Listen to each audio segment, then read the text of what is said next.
Welcome everyone to my whiskey den, and today, something feels off to me. Does something feel off to you guys? Yeah, it's not right. Something's not right. Something doesn't feel right for this. No. But we should start the show, right? Yeah. Yeah. Okay. Hit it. Let's get into it. 1, 2, 3.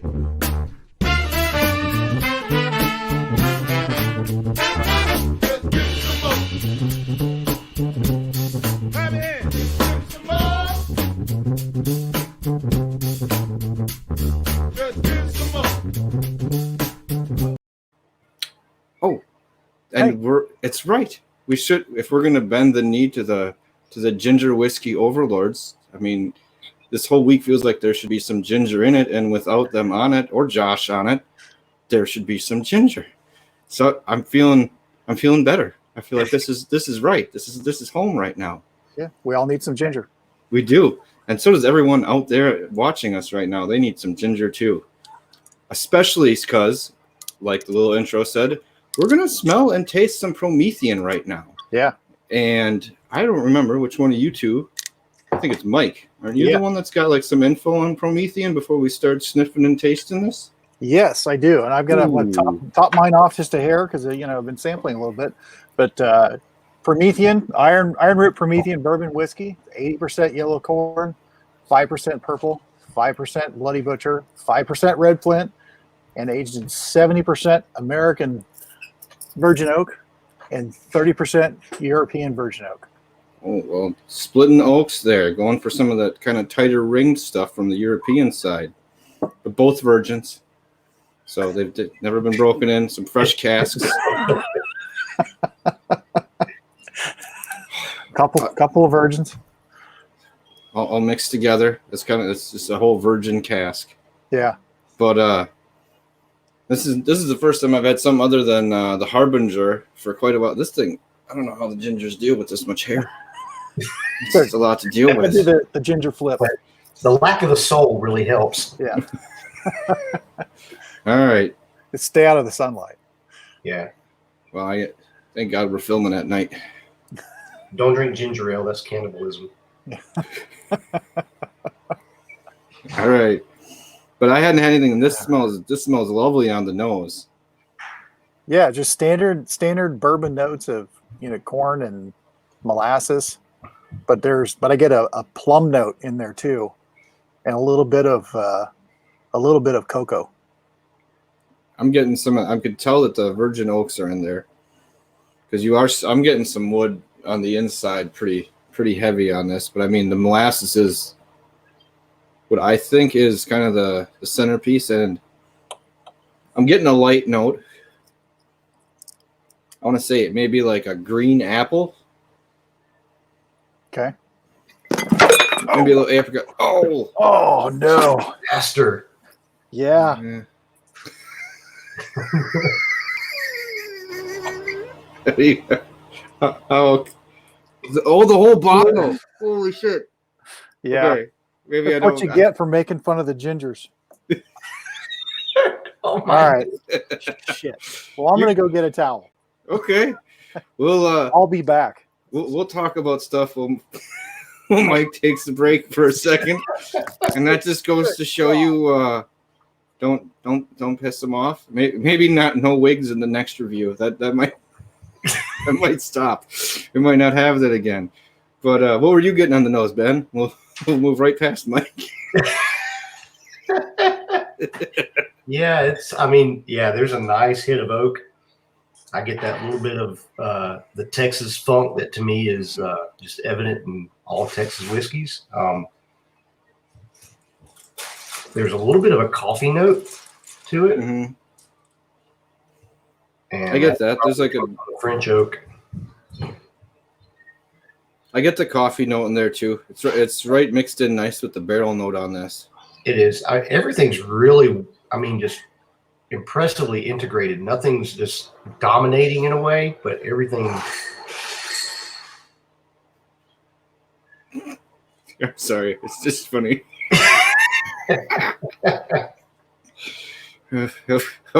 I thought he just spilt on his pants or something. I didn't think he did something that bad. When he gets back, we'll make him catch up with his notes, besides cleaning up, too.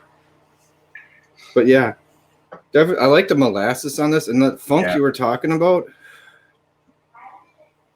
I haven't had enough Texas whiskey to kind of... I mean, I see what you're talking about. It's not like new barrel funk, which happens a lot. I think I know what the problem was. You taunted the gingers? You taunted the souls of the gingers. Yeah, mercilessly. Oh, I had the wrong hair. Oh.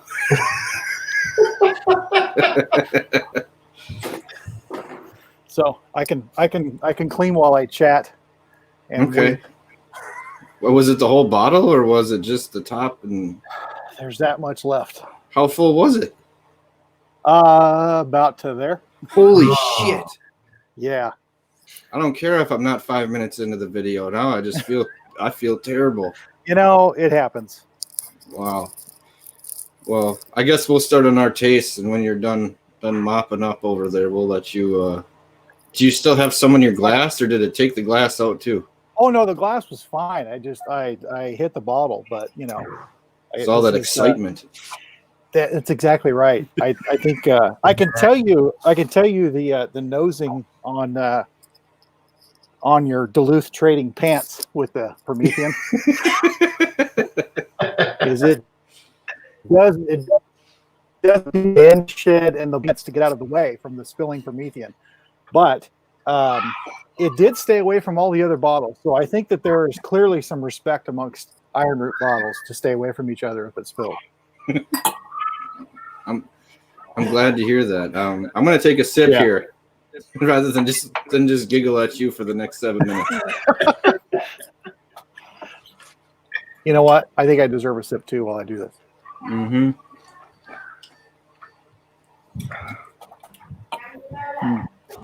Cheers to all that lost whiskey. Yeah. There should be a ceremony for that. Once I get down a little bit more, I will Richard Patterson and throw it across my room for you. It's because I'm feeling not this much, but when I get down there, I will. Yeah. But I'm gonna take another. Yours. You know, it happens. It could always be worse. It's just a little bit of spilt whiskey. Okay, delicious. I'm getting like a molasses, more like wood forward notes. Yeah, like a little bit of spearmint or a mint in it. The rye, there's no rye. So I mean, there's a little rye. There's a titch of rye, just a little bit, and I'm getting just a little bit of that, but it is very faint. But it does spice it up for a little bit. Yeah, when it gets to be like 5% rye, I have a hard time mixing that or kind of tasting that between like that and like a European or a Northern oak barrel. But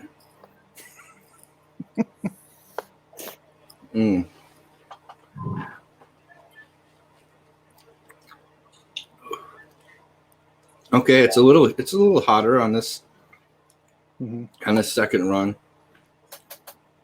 But yeah, this is more, I don't know if you guys would think it. I want to hear what you think. I think this has a little bit more wood heavy notes than what I was expecting with the molasses being like, I thought the dominant smell.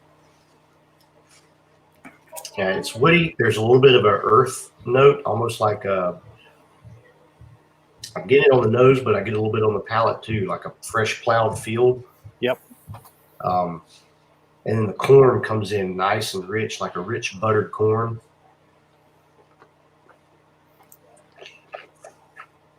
Almost more on the mid palate. Yep. Really comes in nice. Yeah, about halfway through on that. I'm getting, like I said, I taste the butter note early, but it's almost like streamlined, and then it like layers out like halfway through, like you're saying. Yeah. Yeah. So the taste on what it reminds me of is if you've ever had a picnic out in the country with corn and fried chicken and all the other fixins out there. It just that feeling, that flavor of it. You got just the flavors of the outdoors mixing with the butter and the meat and the. You're taking me. You make a ginger girl know how to blush. Yeah, you're talking about that, and I am not getting any Wendy's flavoring that you resemble. I'm getting no Wendy's out of this.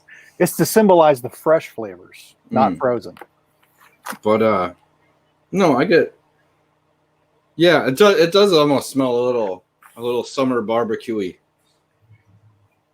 Like you said, but not like at someone's house. More like at when I was younger, we had picnics and stuff out at like a county park or something. Yeah, and it smells more like that, where it's a little more fresh and a couple other aromatics, a little like grass on that one. Yeah, I'm curious too. What edition of this do you have, Mike? Had? Yeah. Well, thanks for rubbing it in, Ben. But no problem. What I had was a 2017. Okay.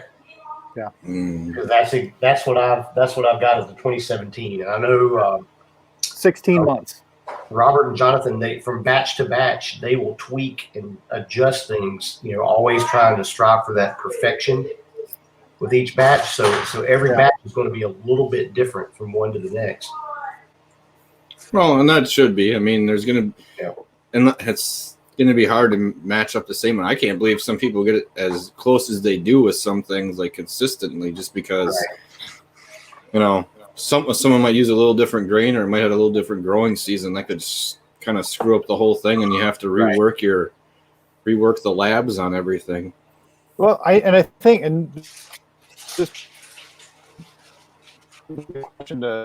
think when you put your processes in place to do cuts at specific time or do certain amounts of blending or whatever, you're taking away some of those variables because you know they're going to happen.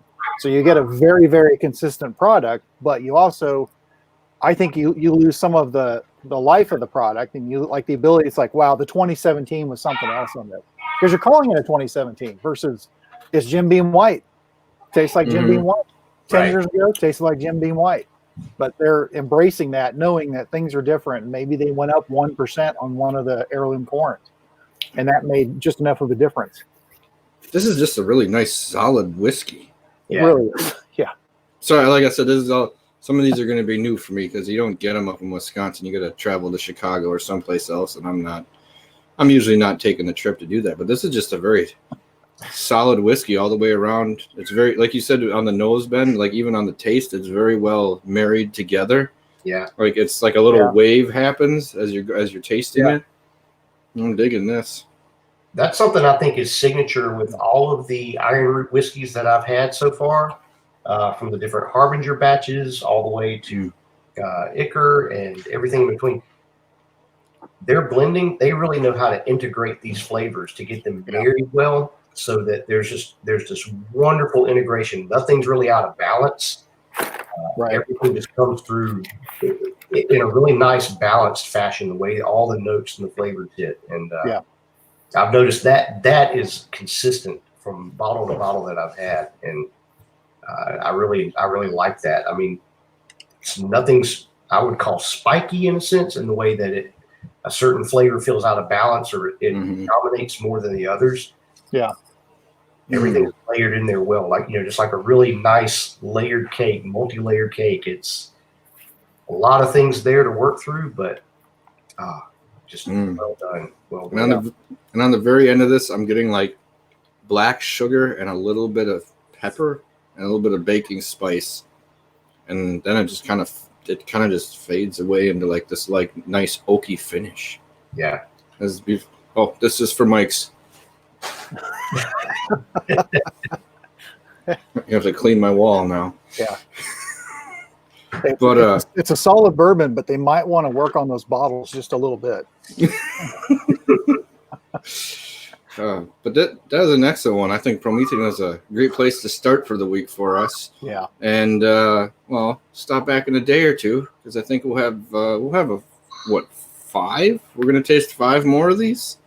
4 more of these.